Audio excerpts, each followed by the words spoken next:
But if we think of the current environment, my call to courage might be about, career transition, for instance. So if my call to courage is, I am going to transition my career, I can then look at braving and think about how do I build trust with myself to be able to do that.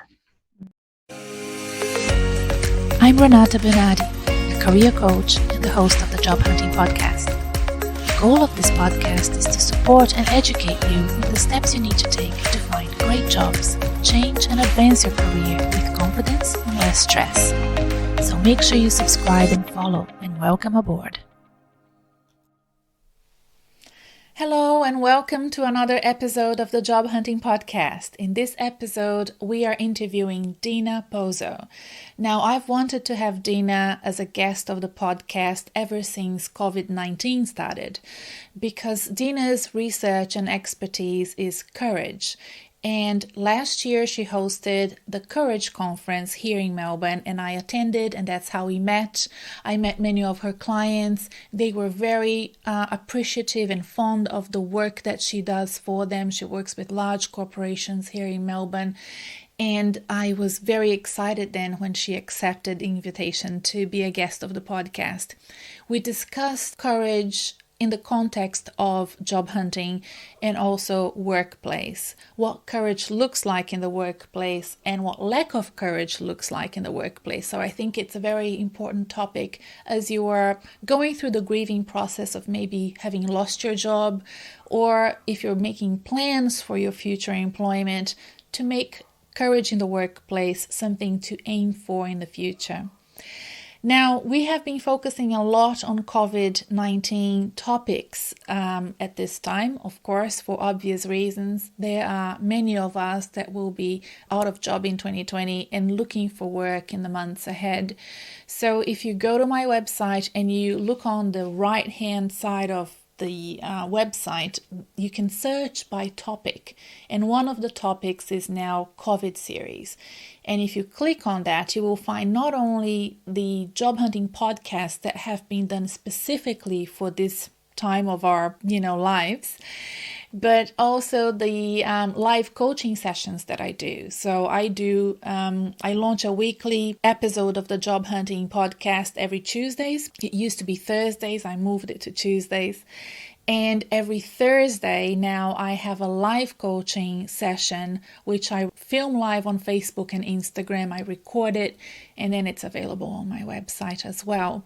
And I tend to focus on topics that are, important at this point in time, questions that I've been asked that I think are relevant for more than one person, and I address them at these live coaching sessions on Facebook and Instagram, and they're archived for you to have a look as well. This podcast is available on iTunes, Spotify, Google Podcasts, YouTube, and also on my website. So if you want to follow and subscribe, I will be super happy to have you on board every week. And more so if you decide to subscribe to my newsletter, because if you do so, I will send you the podcast every week, the recording of the live coaching every week, and also a curated list of articles to help you with your career plans. So consider subscribing to the newsletter. I think it's a great thing for you to do for your career, and it keeps us both connected more so. So enjoy this episode with Dina Pozzo. I hope you find it helpful. Leave me comments, send me an email. I'd love to hear from you. If you're interested in participating, sending ideas for future topics, I'm all ears. Be sure to keep connected. Bye for now. So how are you doing during COVID? What's your day like? My work day is actually quite full. It's really interesting. To begin with, all the work was taken out of my diary. And what I mean by that, all the work that I had planned was stopped, and understandably so. But what's probably happened in the last 3 weeks or so, clients are now reconnecting and saying, okay, we actually want to try things, virtually. Mm-hmm. And so, look, my typical day is we walk the dogs every single morning. We're now walking them for about an hour and a half in the morning. get started on some work, have a little break, take the dogs for another walk, come back, do more work. So it's a fairly full day. And it's actually becoming really interesting because, as I said, more clients are wanting virtual connections and virtual sessions. I'm spending a lot of time working in the space of well-being and how do we remain well at this time. Okay. And are these sessions for employers? So are they group sessions? Yeah, group sessions. Right. Some of them have been more successful than others. I see. Technology is interesting. Okay. So you mean in terms of technology or in terms of the culture? The technology. And okay. Clearly the technology impacts everything else. But just, right. The technology provides its challenges. Yes, okay. And, I'd love for you to describe to everybody the work that you do, because you have a finger in a few pies, and I'd rather you explain than me try to. Oh, thank you, Renata. Probably the easiest way to give you a broad overview. I work in the space of leadership and teams development and also executive coaching. So I work with organisations, whether they're large, small, medium organisations, whether they're corporate or not-for-profit. And my purpose, I'm really clear on what my purpose is, which has been very helpful. My purpose is to open doors. And what I mean by that is sometimes we have firmly and intentionally shut some doors. Sometimes we've wandered past doors and not even noticed them. And clearly there'll be doors in our future. So in my practice, whether it's coaching or in group facilitation, I encourage people to courageously open their doors and to explore what's on the other side. And whether they're doors of the past, current or future, we may not like everything we always find, but it's just about at least exploring it and honouring it. We can't change our past, but we can learn from it. And what led you to finding that purpose and focusing on it? Okay, it must be now 6 or 7 years ago. I was at a little bit of a crossroads in terms of what next. I've been in my own business, in my own practice for 15 years. And at that time, 6 or 7 years ago, I was just thinking, what do I do now? Where do I go? And so I actually headed over to the US to participate in a program which was called Authentic Leadership. And the whole purpose of the program was to distill your own purpose. Mm-hmm. And then as a result of distilling your own purpose, to actually operationalise it. So actually come up with action plans to put into place.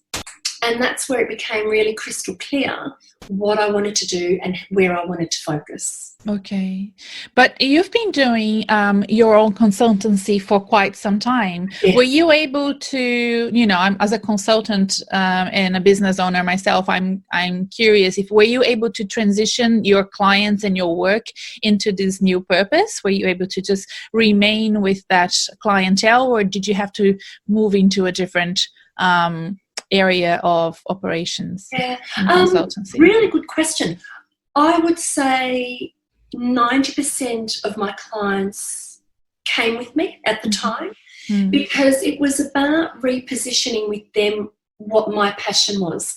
And it was about repositioning with them what would bring me energy, which then allowed me to be the best possible version of myself for them. Yeah. And one of the things I pride myself on, Renata, is keeping in touch purposefully, not just for the sake of, hi, how are you? And so I think that's one of my strengths. And so my clients at the time knew me, trusted me. I was part of their teams internally. So I'd say probably 90% of my clients came with me at the time, and it was just about repositioning. I'm so glad that you mentioned that, because that's a very important topic of my podcast and life coaching, is that idea of keeping in touch.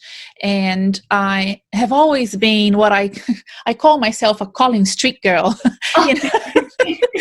A calling street, for those who are listening from overseas or outside of Melbourne, is the main business hub of Melbourne, CBD, the where all of the, big buildings are, and I'm usually walking up and down Collins Street to go to meetings. We have to translate that virtually now, don't we? So I've pulled out my online course and I'm redoing some of the modules to translate that networking and that the importance of remaining top of mind with your network virtually, and how to do so, how to translate leadership in Zoom meetings, and how to position yourself. There's a lot out there about how to present on Zoom, but it's more than that. It's the narrative, it's a different type of body language and a different type of engagement.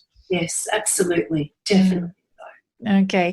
But the way that we met was really lovely, because it was a conference that you organized here in Melbourne focused on courage. Was it Courage to Lead? Courage? We just called it Courage Conference. It was the first Courage Conference in Australia, so we thought we'd keep it simple. Yes. And I thought that would be a great topic for us to unpack for the listeners of this podcast, who are job seekers, who are in between jobs, who are maybe currently have a job but are very interested in their careers and in developing and advancing in their careers. So they could be looking at promotions, they could be starting to position themselves for future job hunting, and taking that leap into it requires courage. I also, as a coach that works with executives that are trying to come out of organizations or are already out of organizations, I have dealt with issues of courage. You mentioned, and I want you to unpack things like moral courage and how to deal with in work environments that have a lack of courage, and how does that translate so that people can, listening to your examples and stories, kind of go, that's why it was so hard for me. Yeah. So why don't we start by defining courage? That would be great. Okay. A really big question, because there are many, many definitions of courage, and our definitions of courage have evolved over time. And I'm talking about definitions of courage go way back to the ancient Greek philosophers. Our definitions of courage have evolved over time as society has valued different aspects of courage, and as society's values have also changed. So there are still many definitions of courage out there, and we can look at, courage includes, and we can go into detail about this if you would like, it includes physical courage, it includes vital courage, it includes moral courage that you mentioned.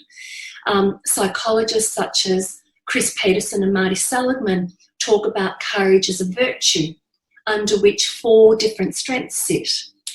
And then we've got our definition of courage, which is based on my study and based on a review of the literature, as well as my own experience in organisations.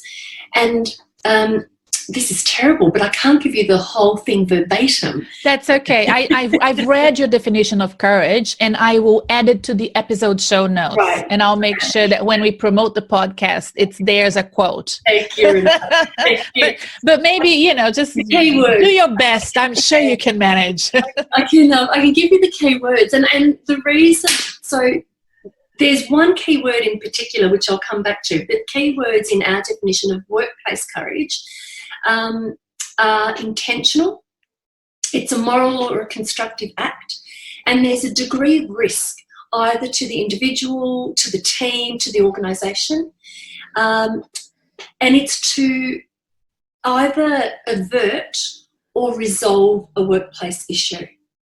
Mm-hmm. Now, the word that is really, really important for me is the intentional piece. Yes. Because courage is a spiritual strength that sits in the middle of a continuum. And at this end of the continuum, and it's quite a way away, we have cowardice. And at this end of the continuum, we have recklessness. So we have intentionally put the word intentional in our definition, because that means that you have stopped and thought about the act that you're about to embark on. And if you stop and think about it and reflect on it, and it might be a couple of minutes, it might be a day, whatever the case is, but if you've stopped and reflected, you're more likely to sit in courage rather than tip into cowardice or recklessness. And there are 3 questions that we encourage you to reflect on. And if I give you an example, and perhaps the example is about applying for a new role in the current environment. So the first question I would ask you to consider is, how worthwhile is that action? And we also suggest a quantitative scale from 1 to 5, where 1 is not at all worthwhile and 5 is extremely worthwhile. So how worthwhile is it? And that question should conjure up a number of different reflection questions for you depending on the situation. So if I think of applying for a new role in the current environment, how worthwhile is it? Well, okay, COVID-19, yes, that's out of my control. But in the current environment, I may be unhappy in my current organisation.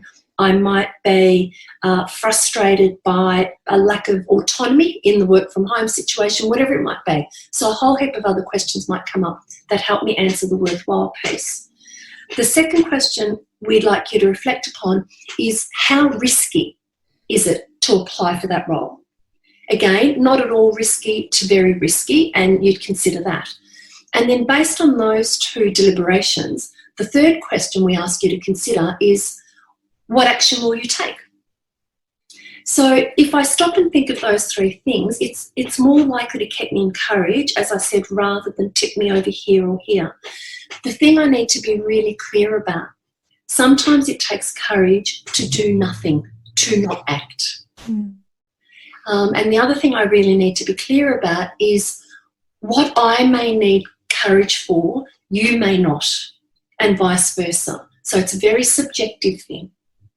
Yes, no, these are all very good points, especially in the workplace, and in the way that some people may deal with news of, let's say, restructures and redundancies, with the news of going under administration or having to lock down. And some people may we talk a lot about anxiety and stress, and we use those words maybe because it's very hard for us to kind of go deeper into understanding what's happening. But I think courage is a great way of thinking about it, especially when we think about decisions that the leaders are having to take. Yes. And then, of course, there is that input as policy levers and big decisions, and then the output, the courage from the people that are on the receiving end of those decisions, those big decisions, and then what they do about it and how they react. In my experience working with people that are in career transition, what I have found, however, is that there is a big issue of inertia. People have dreamed and romanticized about changing careers for decades, and they haven't, because they probably, without even thinking much, they look at that scale of the risk and the benefits and the costs of moving, and they think, oh well, life is okay here, and I don't know if I am courageous or brave enough to actually take this leap and change my career or change my life. What COVID has done now is just taking you out of that comfort zone to the point where you have to be brave. How would you then, what would you say to people that have not chosen to be brave? I mean, you mentioned intentional, right? Yeah. But now we all are. How do we unpack this? One of the things that we encourage you to do, and it's really curious that courage is part of the word encourage, is to reflect on when you've been courageous in the past. And anytime I make that statement, people go, oh, but I've never been courageous. What's really curious, we've done a number of interviews over the last 2 years, and everyone I've interviewed has exactly said that, oh, I've never been courageous. And then we stop and we unpack. And I just ask questions about, well, when has there been a risk in the past? When have you felt vulnerable in the past? What did you do? When were you proud of something you did in the past? And what we find when we unpack those kind of questions, and I will sit and listen as we do, and I will say, wow, there's courage. And people go, oh. And they go, you're right. So if we stop and think and unpack the past, we can see when we've been courageous in the past, we can see what we did, how we did it, how we felt, who enabled us, all those things. And then effectively what we're doing is we're collecting metadata on ourselves to then be able to apply in future when we need to be courageous again. And I'll use an example. Paul Kennedy is a journalist on the ABC, and I interviewed him, it must be 2 years ago now, I think. And I was just asking him about some of the stories that he's reported on and written.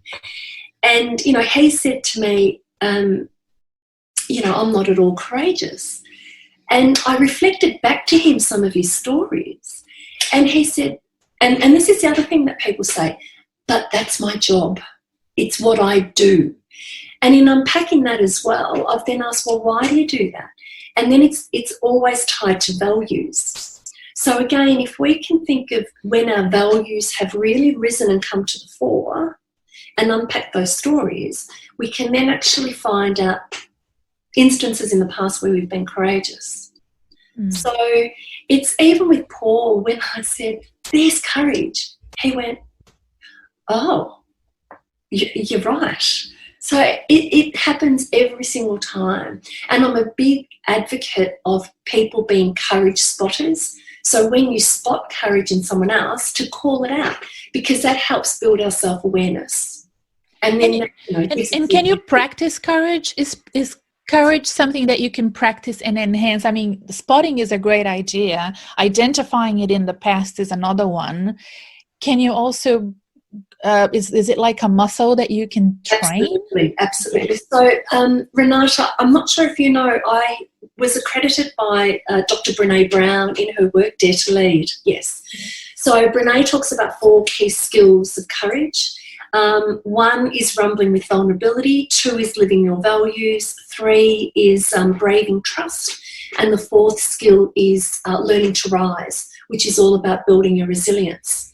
So in understanding those skills, you can then put plans into practice to build courage and to be more courageous. Okay. Definitely. Okay. So how can you give an example of something that somebody could do if they are in between jobs and, trying to boost their courage to go out there in the job market again and reconnect with networks that they have, that this person may have neglected for a decade or so? You need a little bit of courage to do that. How can you boost yourself up? So there's a number of ways. The first thing that comes to mind is to sit with that sense of vulnerability. Because if I'm thinking I haven't connected with my network for years, I may also, and I'm making assumptions here clearly, but I may also be thinking, oh, if I connect with them now, what are they going to think? I haven't, what reason am I going to use to connect with them now? And there's the risk. What if they don't return my call? What if they don't respond to the email I send? What if? So there's a risk. So clearly with that risk comes courage. And clearly with that risk, there may be that sense of vulnerability. And vulnerability, put really, really simply, is that discomfort, the emotion we feel when we're thinking we're about to embark on something and there's no guarantee of outcome. So the first thing I would suggest is sit with that vulnerability and know that vulnerability is actually strength. Sometimes there's a few myths around vulnerability, and one of them is that vulnerability is a weakness. But when you think about it, reconnecting with a network that potentially I haven't spoken to in a little while, applying for a new job, transitioning my career, having a conversation with my current leader to say, I'm not happy in my current role. That's on the work front. On the personal front, building a relationship with someone new, deciding to start a family, saying I love you first. Might there be discomfort? Might it even feel awkward? Yeah, absolutely. But that's not weakness, that's strength. That's actually showing up and being seen. That's actually saying, this is what's important to me. That's actually saying, this is okay, this isn't okay. So actually to sit with that vulnerability and know that acting on it is actually a real strength. And what we know is courage is contagious. So then someone else might go, oh, if she can do that, perhaps I can too. Yes, I agree with both things. Of course I do. I mean, there's enough research that shows that. But the idea of vulnerability in the job hunting world is such an important one. Yeah.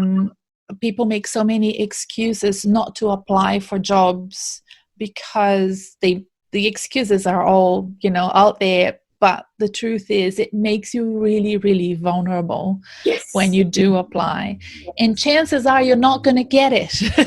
This is what I always tell my clients. This is a practice. We're going to practice. We're going to get data and feedback, and we're going to improve your game, and then you're going to nail it. Yes. But you need to get into that vulnerability. And it's really, really tough, especially for the type of clients that I have, which are more senior execs and have a lot of experience under their belt. It's a completely different muscle that you have to use when you're doing job hunting. And Renata, with that too, sometimes it's about building trust with yourself. Okay. So trust is one of the other skills that Brene speaks about based on her research. And she's come up with the acronym BRAVING. And what I love about this acronym in terms of building trust is that it's actually made trust very tangible and demystified it, because, again, trust is this beautiful strength, but it's also a little bit mysterious. We talk about, I trust this person, I don't trust that person, or whatever we say, but what does that mean? And so Brene's come up with this 7-letter acronym BRAVING, and there's more information on her website around it. But basically, BRAVING stands for boundaries, reliability, accountability, the vault, integrity, non-judgment, and generosity. And in terms of building trust, you can actually choose the elements that are most important in a particular relationship. So rather than kind of thinking, I don't trust this person, well, what is it? Is it because you haven't set boundaries with each other? Is it because you don't think they're accountable? Is it because integrity is an issue, whatever it might be? And you can actually work on specifics. Now, just as you can use this acronym to build trust with other people, you can actually use the same acronym to build trust with yourself. Mm. And I'll give you for instance, when I was in the States being accredited by Brene, she took us through the acronym, and as a facilitator, I was sitting there thinking, she's now going to ask us to identify someone and apply it. And sure enough, she asked us to apply it, but she said, I want you to apply it to yourself. Mm. And I sat there, Renata, and I went, oh. You weren't expecting that at all, were you? No. And I found it really confronting. Yes. But also, and I'll give you the short version of the story, it took me a long time to do it, but when I finally did it, there was this amazing sense of relief. Because what she had us do was apply BRAVING to our call to courage. And my call to courage was about having a more balanced work life. But if we think of the current environment, my call to courage might be about, career transition, for instance. So if my call to courage is, I am going to transition my career, I can then look at BRAVING and think about how do I build trust with myself to be able to do that. Mm. And it could be, and again, clearly I'm making this up because it would be different for different people, but it could be about holding myself to account. if I've kind of said, okay, I am going to transition my career, and, in the next 6 months, I am going to, with Renata's help, I'm going to apply for at least 3 roles out of my current sector or out of my current organisation, whatever it might be, in 6 months. And then it's about keeping myself to account for that. It could be the boundaries. Well, what boundaries am I going to set around that? Well, I'm only going to apply in this sector, or I'm only going to apply for these roles, and I'm not going to apply if a job comes up that I think is quasi interesting. If it's outside of this type of role, I'm not going to apply. Okay. So you can use braving to build trust with yourself to help you achieve your call to courage, whatever that call to courage might be. I wonder how courage fits into this idea of focusing on strengths rather than weaknesses, which always also comes from positive psychology and the whole Martin Seligman thing. Because what you want is for, as a career coach, what I want for my clients is for them to focus on their strengths. How would I'm just sort of, I went into this sort of tangent of thinking that maybe courage is taking them away from their strengths a little bit and opening up their horizons to look at things that they would normally not consider their strengths. What do you think about that? Good thinking. My head's kind of gone in all different directions. And I think, while you think, I think the reason why I'm kind of torn and this COVID situation has made us think about, our paradigms and the way that we always define things and coach things a certain way.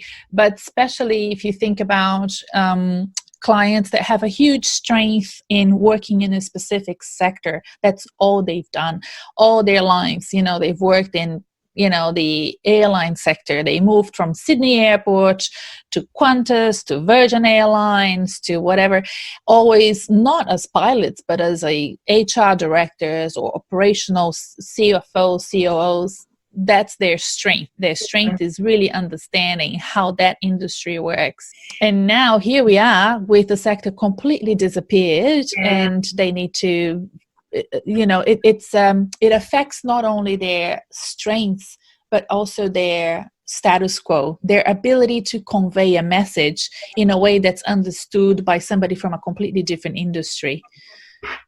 So I suppose, Renata, what's going on in my head is, based on the work of Seligman and all the positive psychologists out there, is when I think of a strength in knowledge of an industry, I think of that as a capability, a competency. So I have industry knowledge, I have knowledge of, whether it's that HR director or CFO or wherever it might be. So I have competency and capability in an industry in a particular role. If we think of strengths as those things that help us flourish, it's about, for me then, it's about using those strengths, and I'm actually picturing the graph that I use when I explain this, and that's why I'm doing this and this. Sorry, I speak with my hands. That's okay.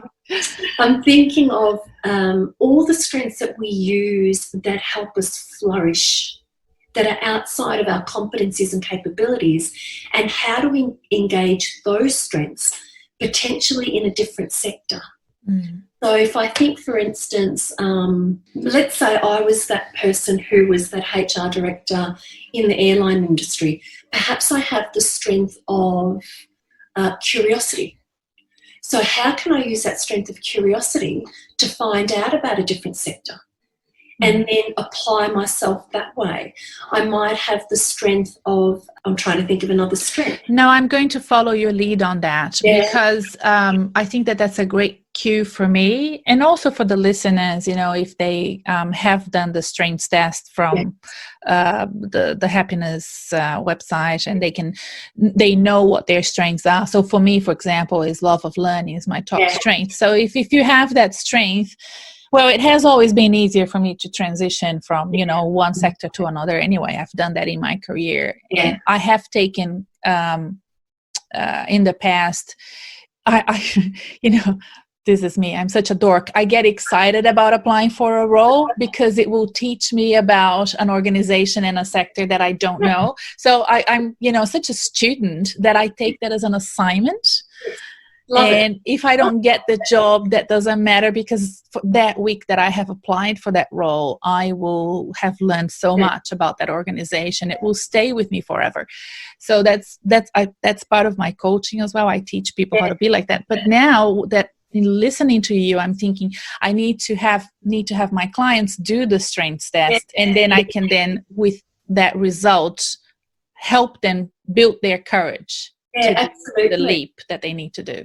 And know also in the VIA strengths, you've got the 4 strengths that sit under the virtue of courage. And those 4 strengths are authenticity and honesty, perseverance, zest or energy, and I've just gone blank. Oh, bravery.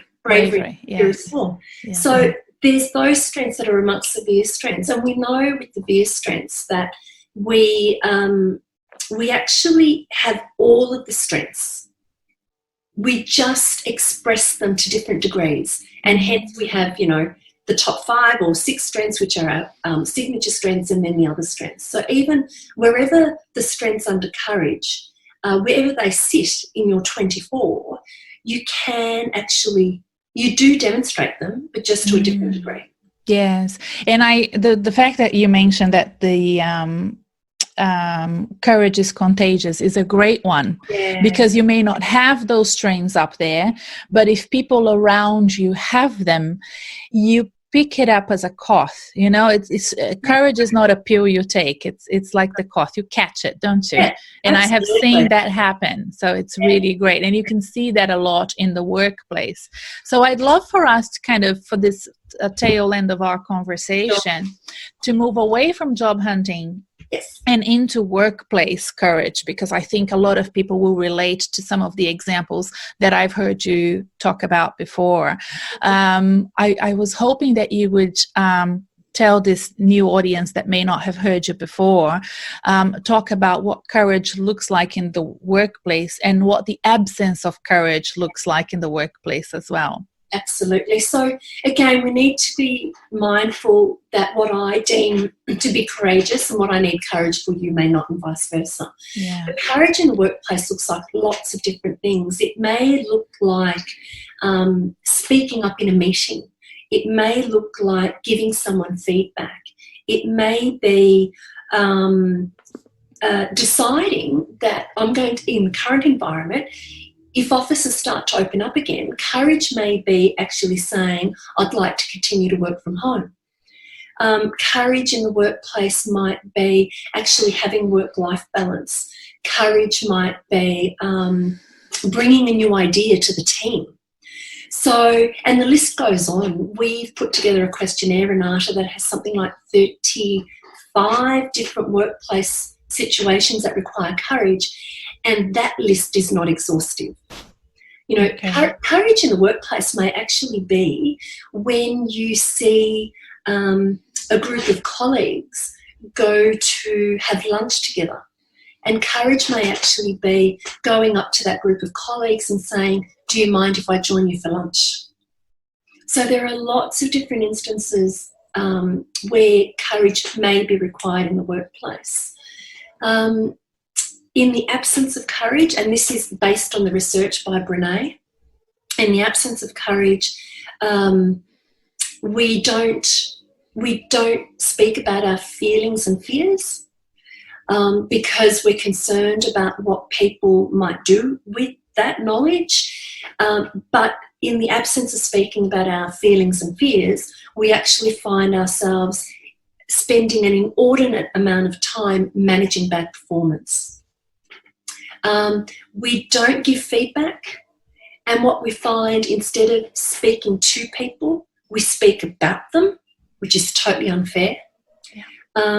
Trust is corroded. We don't innovate because we're concerned about making mistakes and how that will be perceived. We get stuck in problem solving, which you may think, well, that's a good thing. But we do it at the expense of actually identifying the cause of the problem. And there's actually a quote out there by Einstein which goes something like, if I had 60 minutes to solve a problem, I'd spend 55 minutes in problem identification and 5 minutes in solving it. What else? In the absence of courage, we're so concerned of doing or saying something wrong that we don't do anything. And I'm talking particularly around inclusion and diversity and equity. We're so concerned about saying the wrong thing, we don't say anything at all. And so we're actually, by our lack of action, we're being exclusive and we're not being diverse. We look towards perfectionism, and we know perfectionism is actually intricately tied to anxiety, which you mentioned earlier, and depression. So there's some of the things that happen in the absence of courage in the workplace. Are you watching what's happening with COVID? And yesterday, it's not up available yet, but I interviewed Sandy. Do you know Sandy Hutchinson from Career Money Life? No. She's the former partner at Mercer, HR partner at Mercer, and she has an outplacement platform that is used by many large clients going through restructures. And she's forecasting more restructures to come out. That we already have way more restructures than we've ever had before. The scale and the pace is much higher now during COVID, and she's forecasting more restructures to come. How would that affect, do you think, courage in the workplace? You would expect and want people to be more courageous because it's such a new reality that those new ideas and conversations and problem solving are so important. But also on the flip side of that, people might be scared of raising their voice because they might lose their jobs. Absolutely. And again, it's about sitting with that vulnerability. And one of the big takeouts that I took from Brene's work was what's okay, what's not okay. And so having voice and actually being able to say, this is okay and this isn't. Now, tying that to your values. If you come back to your values every time, when you reach that fork in the road, we know whatever the decision that needs to be made, do I go this way or do I go that way, is going to be an easier decision to make. I'm not saying it's going to be an easy decision, but it will be easier. So if we tap into our values and sit with the discomfort, but know that that discomfort, that vulnerability is actually a strength, we're more likely to speak up. We're more likely to give feedback, on what the restructure or how the restructure might impact. Now, please don't get me wrong. I'm not saying any of this is easy. Yes. And it is a privilege sometimes, isn't it? I mean, we speak from a place of privilege. Yes. Where, we lose our jobs in Australia. We have job seekers. Yes. We have a safety net. Yes. My podcast is listened in many parts of the world where that privilege doesn't exist. Yeah. So it's very hard to speak up. Having said that, people do all the time. Yeah. It's amazing. And, so amazing. And again, I come back to, what I don't want people to walk away from today is, well, I'm just going to go out there and speak up. I come back to intentional, stop, reflect. How worthwhile is it to speak up? What's the risk associated with speaking up? And then as a result, what will I do? And there's no magic answers there. There's no magic formula. But if we stop and think about it, we're more likely, again, to sit in courage. And remember, sometimes it takes courage to do nothing. The other thing to really remember is we're not on our own. Sometimes this is, this is something that I tend to do, which I'm trying really hard not to. Another myth around vulnerability is that, I can go it alone. And I know that when I'm feeling my most vulnerable, I tend to shut people out. And that's probably the worst thing I can do, because these are people who love me, who support me, who want me to succeed, who want to be there for me. We are neurobiologically wired to connect. And if we think we can go it alone, we're actually pushing. against our own neurobiology. So, and I need to listen to myself when I say this and take my own advice. Connect with people who are going to give you strength. Connect with people who can even give you a perspective on those 3 questions. You know, you can have a conversation with, is it worthwhile? What's the risk associated? And when I say connect with people who aren't going to tell you just what you want to hear, but are actually people who want you to succeed, and so are going to be honest with you and give you a perspective that you find valuable. Yes. Oh, I'm so glad you mentioned that. You know, I mean, this is the reason why I have so much free content out there, is because, you know, for years I've been doing career coaching. I've been very lucky to always have a client working with me. Now I have more because this is a big project for me now. But the amount of people that come to me and say, I love what you do, but this is not for me. You know, I can do this alone. And or people that listen to what I have to say but stay really quiet. They're just sort of like a sponge. They're absorbing it all, but they really feel so I don't know. There is a sense of shame of losing your job, and they do not want to open up. And there is no better person to open up than somebody who, all I want is for you to get another job really, really quickly. Believe me, you know, it's good for my reputation if you get a job really quickly. That's all I want. And I think it's really, it gives you permission to be vulnerable with somebody who wants the best for you, but not like your best girlfriend or friend, you know, somebody that will have some tough love and guidance and to coach you in the right direction and give you all the best advice to get you on your way to your new career or your new job. But some people are really reluctant to do that. They cocoon themselves and they apply for jobs as if they were a factory of job applications at home all alone, and they really missed a great opportunity, I think, to build their confidence, network, connect, get workshop ideas, and get to a next job quicker. There's a couple of paradoxes in Brene's research, and one of the paradoxes is I consider when you show vulnerability as a strength. Wow, how fantastic for Renata to be vulnerable, and how strong is she able, you know, to be able to do that. But then I consider vulnerability in me a weakness. So, you know, one of the things to think about is that, you know, when you have looked to other people and gone, wow, you know, how strong is he for demonstrating that vulnerability, to apply that to self as well. Yeah, that's a good point.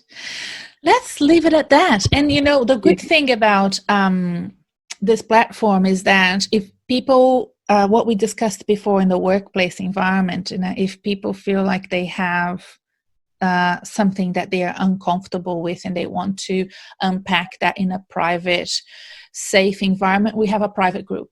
Great. This podcast has a private group for members only, and it's free. It's you sign up, and there's some rules that you have to abide for. If you are not following the rules, you're kicked out. I've only kicked out 2 people so far, so it's okay. And you can ask away, you can share your concerns, and there's lots of interesting people in there to answer and help you out. So if you're listening here and you want to unpack a situation, join the group. Dina, thank you so much for your time and your experience. I loved having you here. Thank you for the opportunity. I love speaking courage, so I am very, very grateful. Thank you.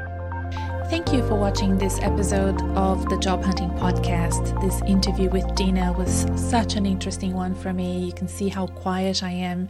I was taking it all in, and I learned so much from her. Please keep in touch. Visit my website and check my free tools and resources for job hunters, career changers, and career enthusiasts, as well as the Job Hunting Made Simple online course and my private coaching and other services that I offer. Most importantly, don't forget forget to subscribe to the Reset Your Career, which is my community, so that I can send you my weekly newsletter and all the perks and resources that I give all my community members. Please also follow me on social media, mostly Facebook and Instagram, where I post daily to help professionals who are job searching and looking to revamp their professional careers. I hope we keep in touch, and bye for now.